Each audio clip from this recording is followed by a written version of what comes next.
exciting, Janine. It's almost Halloween and we are live. We are in the full spooky season swing. I hope everybody is ready for Halloween. It's just a few days away. So, welcome to SD Spooky Adventures, where we talk about everything paranormal. We're your hosts. I'm Janine, and this is Debbie. Hi, everybody. Janine, quickly, what are you going to do on Halloween?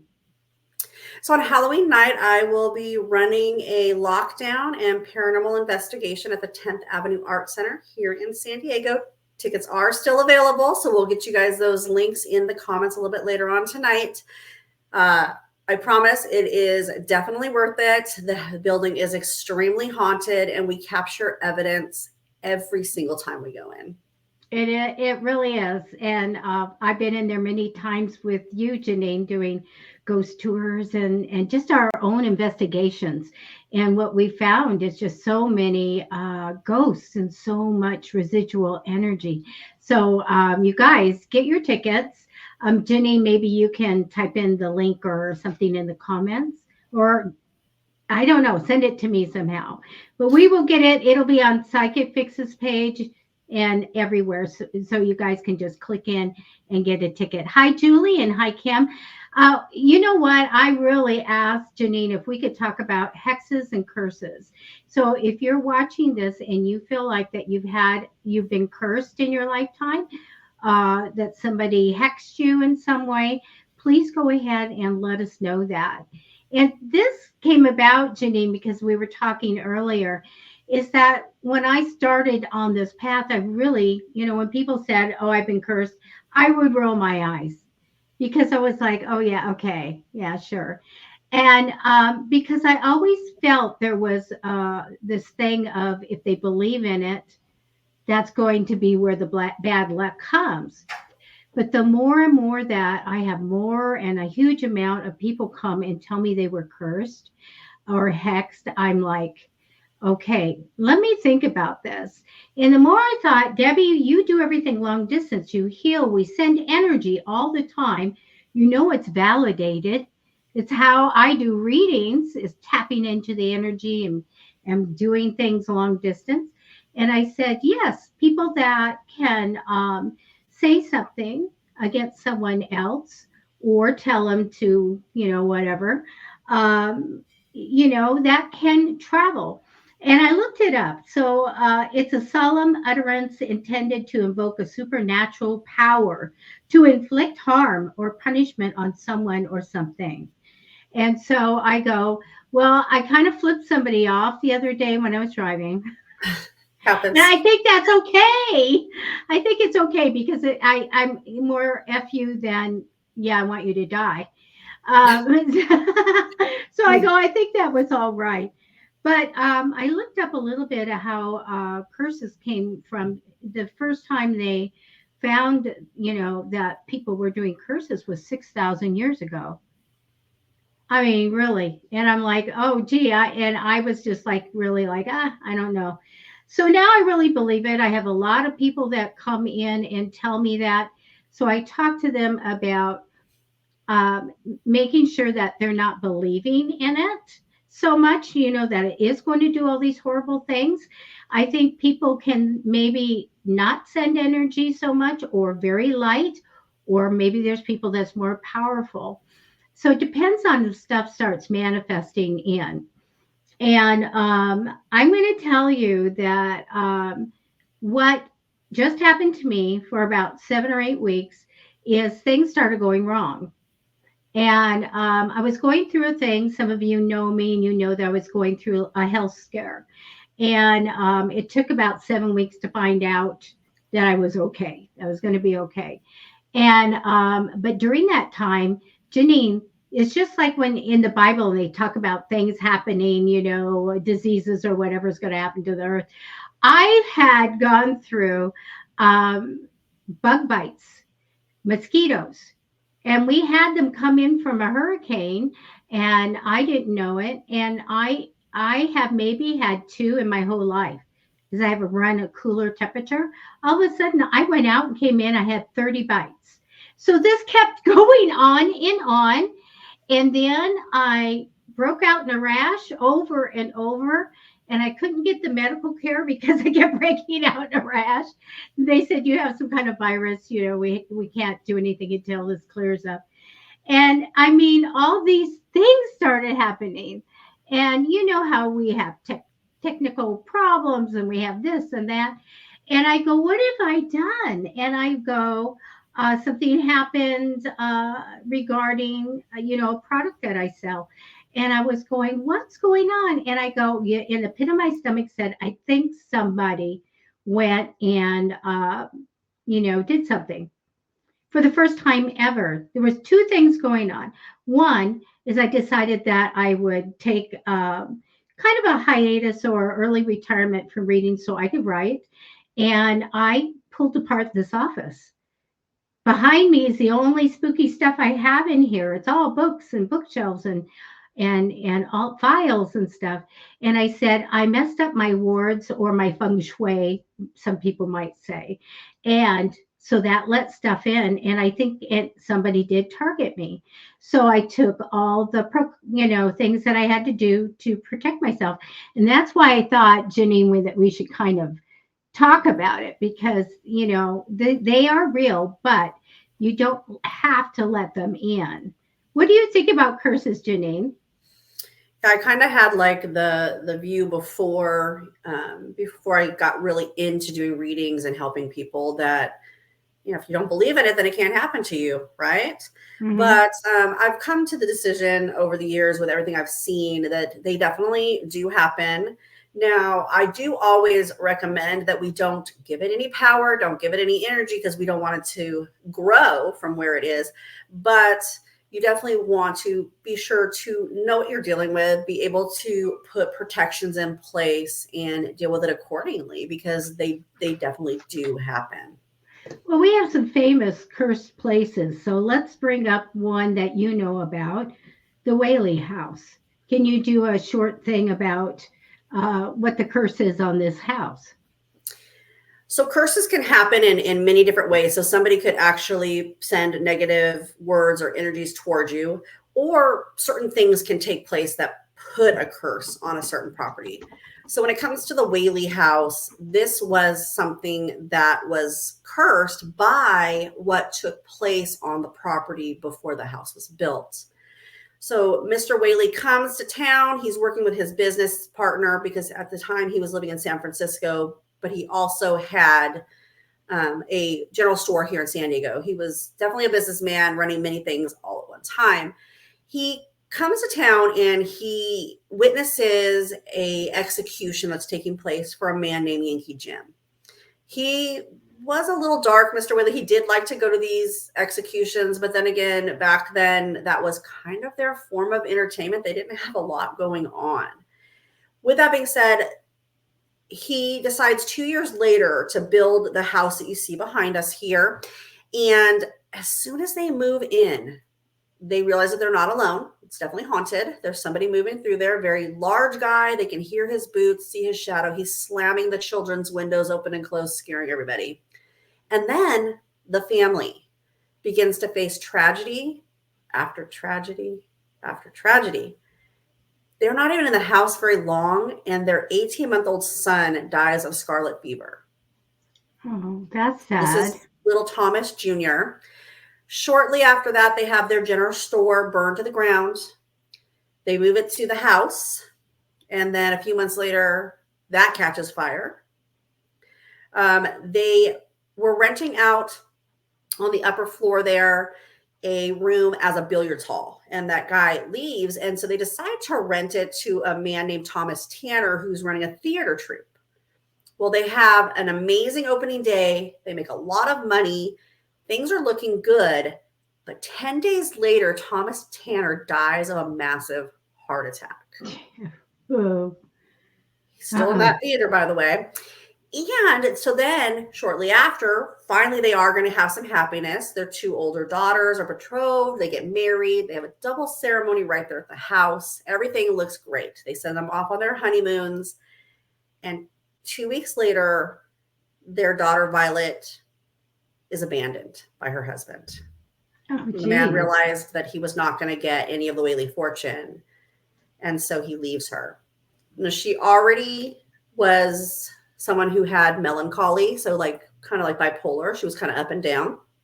And so this really sent her for a spin. I'm sure most of you guys know back then that, you know, women were expected to be married by a certain age, taking care of their husbands, raising kids. And if you weren't, you were shunned. You were that spinster, that old maid. Old maid. But if you got divorced, you pretty much didn't exist to people. So even her friends, when she came back, were not talking to her.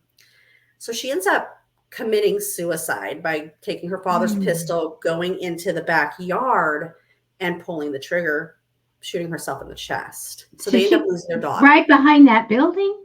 Right behind that building where the outhouse is.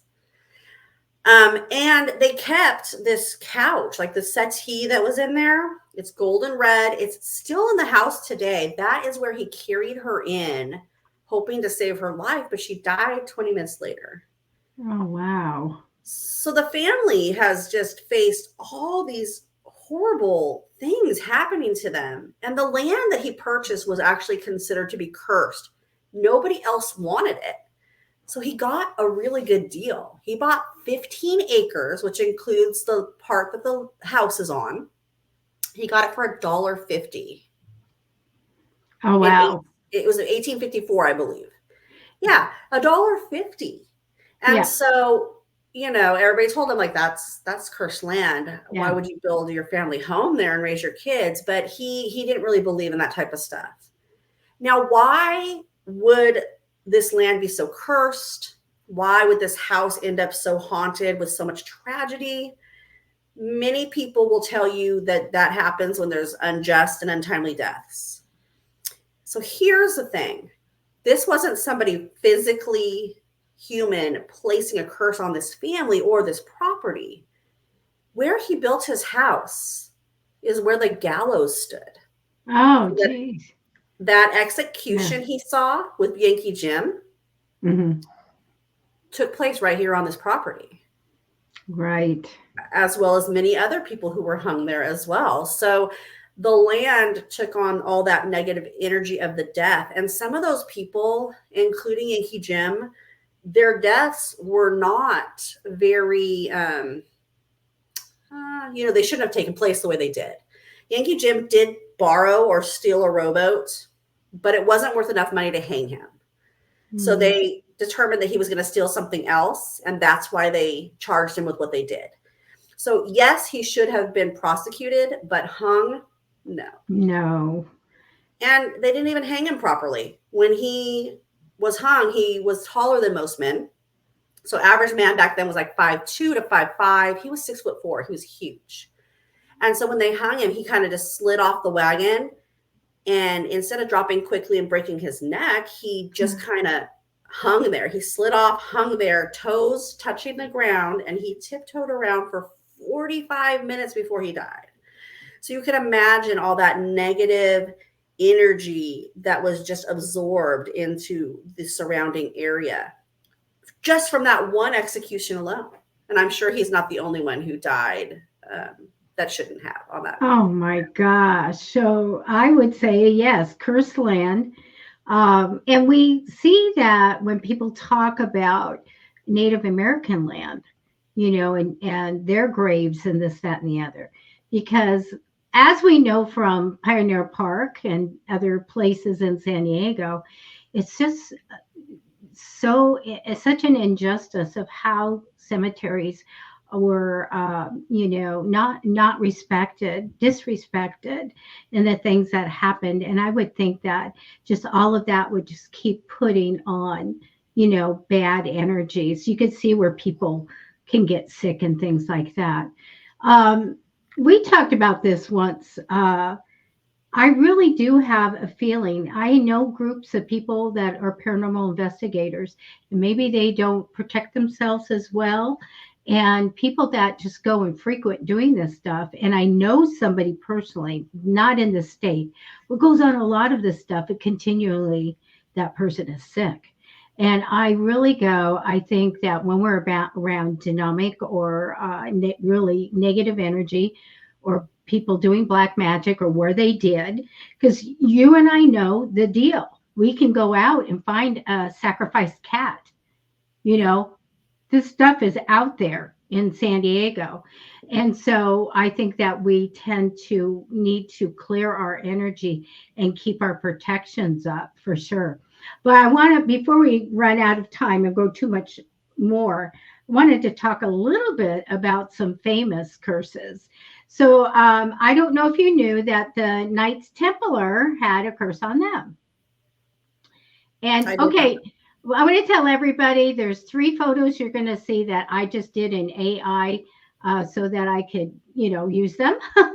So um, the curse of the Knights Templar is about Friday the 13th. And I didn't know this. I always thought that maybe Friday the 13th was lucky and then it wasn't. And I came across the curse of the Knights Templar. And this, so we have the superstitions, and one is that Friday the 13th is spooky or scary or unlucky, right? But what happened in the early 14th century as King Philip of France was displeased with the Knights Templar funding his war against the English, and he did not want, and he wanted to pay back on them. So Friday, October 13th, 1307, King Philip, in collusion with the Pope, Clement V, launched a surprise attack, and I think everybody knows the history, to wipe them out of the Knights Templar. And so they really slaughtered them.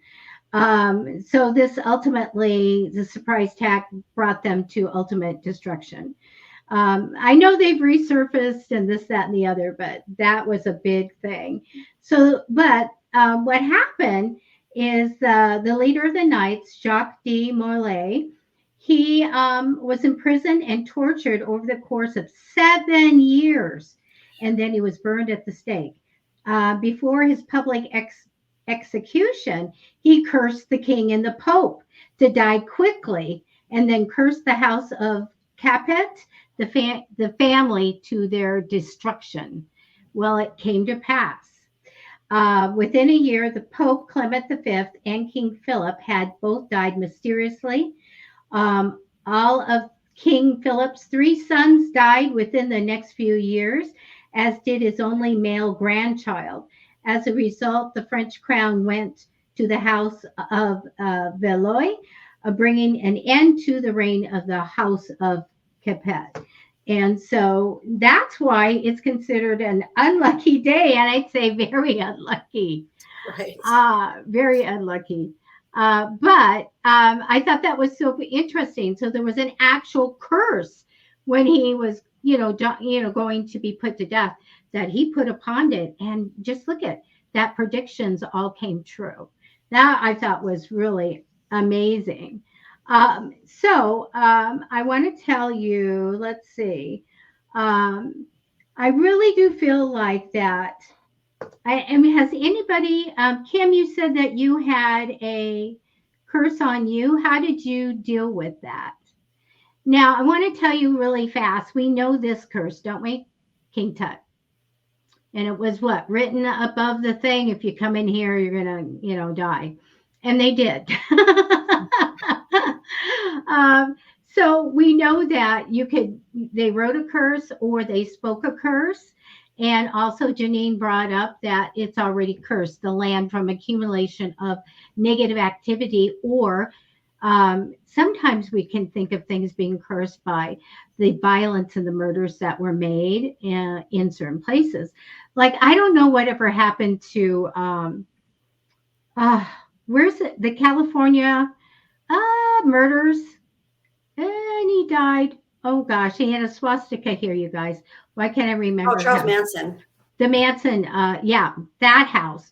I can't imagine ever being on the land or the house. I don't know what happened to it, but that's creepy. That would, I would think. Friends investigate there, actually, and things get thrown across the room. People feel like something is trying to crawl inside them when they're in the house.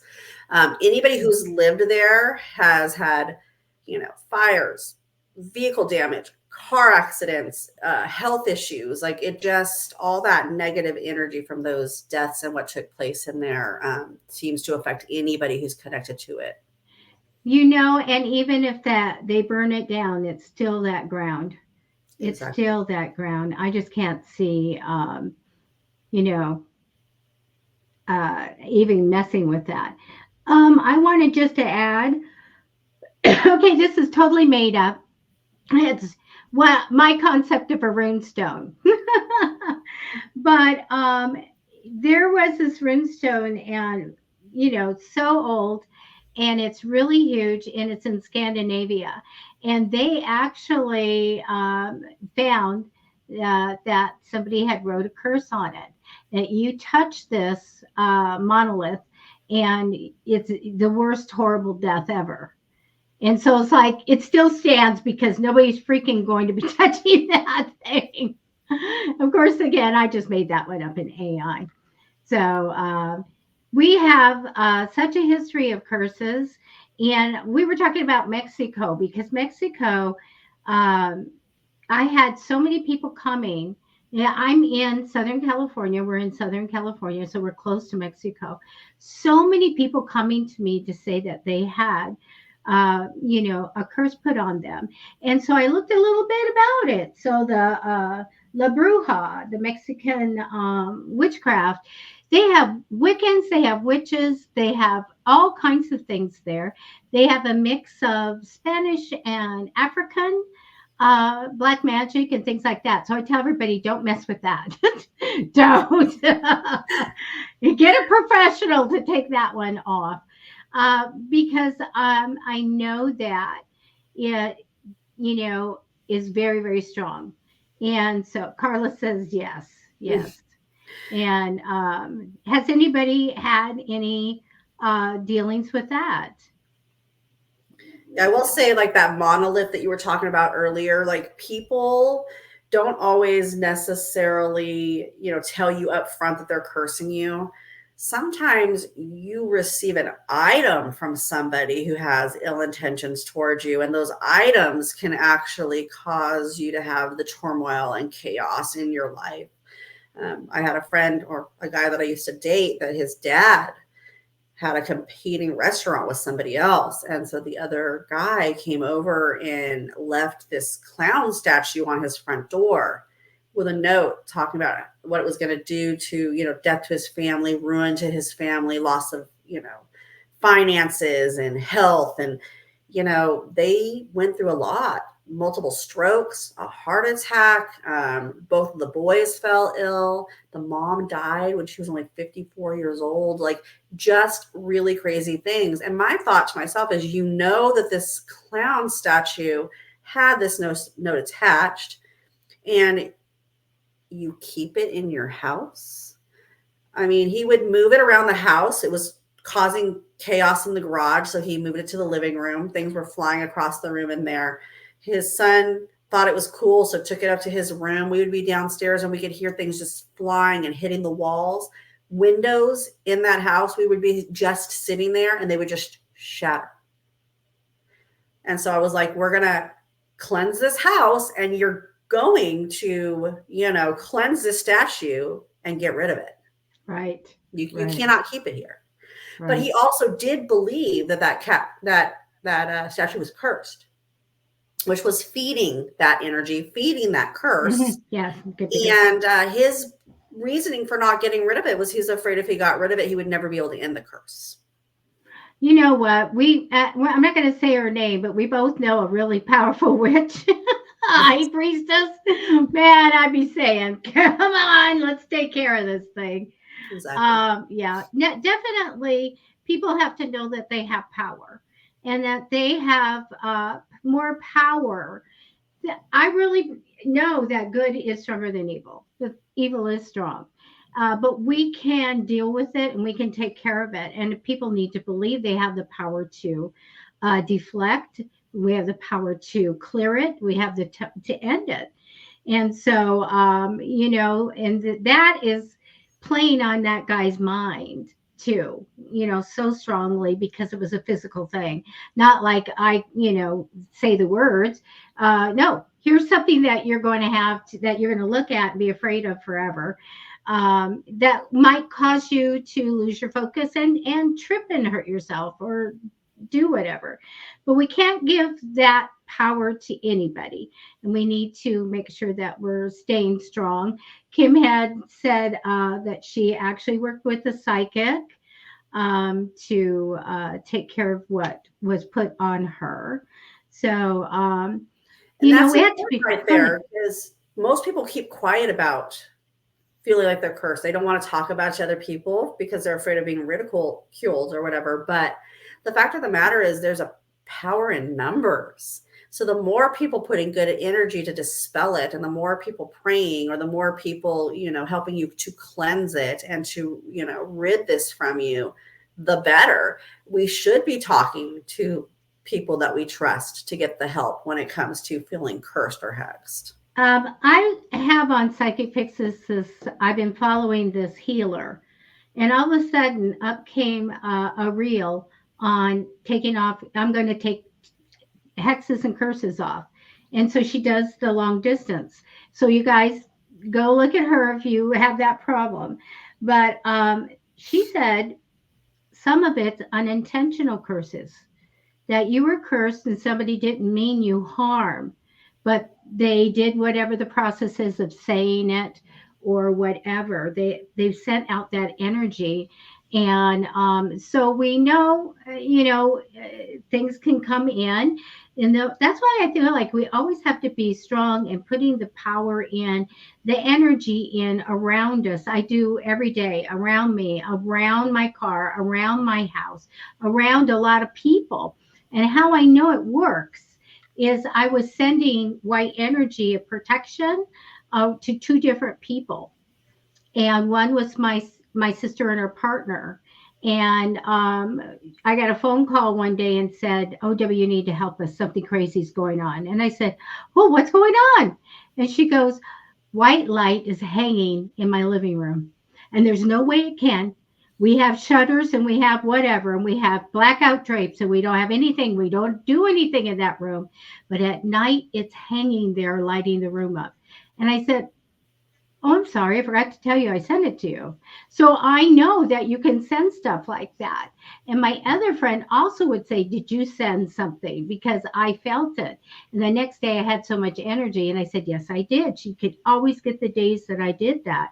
So we know we can do that. And we know that we can deflect. We know that we can protect, and we can shield ourselves and shield everything.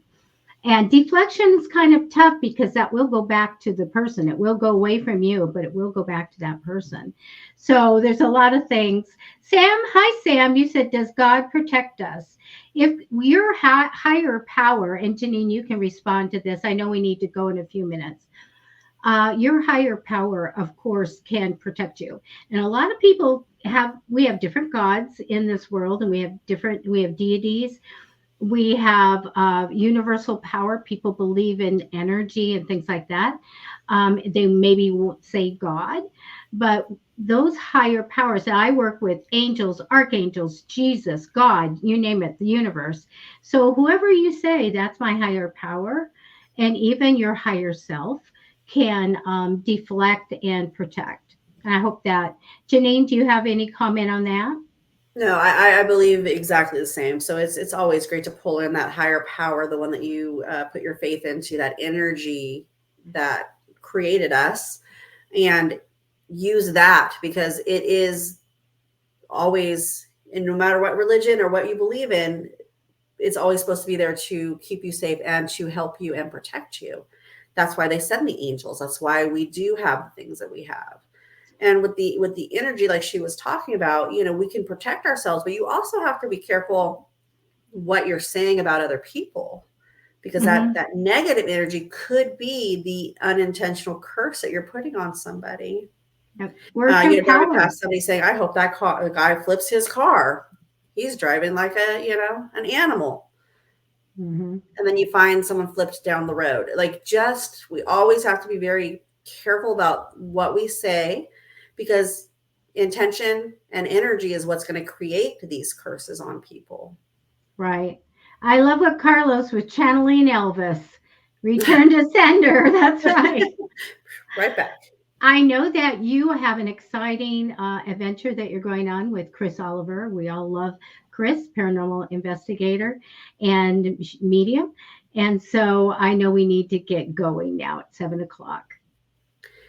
Well, I do want to thank you all. I am heading out on an investor to a haunted Encinitas tour tonight. So we're going to learn some history, some more ghosts, and just kind of check out the lay of the land there in Encinitas. So definitely look forward to photos, videos, and probably a podcast on just that topic alone coming soon.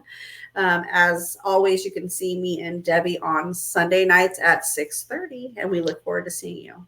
Okay, you guys, and I can't wait to find out everything that you get tonight, and the ghosts that you're going to take all your equipment.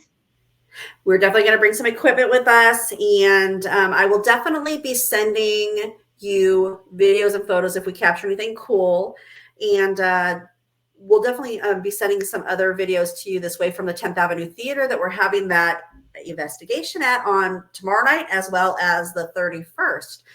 So you guys can see the activity that does take place at those locations. Don't forget to get your tickets before they sell out. Okay, check Psychic Fixes and SD Spooky Adventures on Facebook, and you'll get the ticket information. Kim, the Encinitas thing tonight is a haunted walking tour. Is that right, Janine? Correct. So we're going at 8:45. Anybody that's in the Encinitas area, get your tickets and come join us. Okay, we're going to go so she can get on the road. That's a ways away. Oh, thank you, Janine. We'll see you next week. Bye, everybody.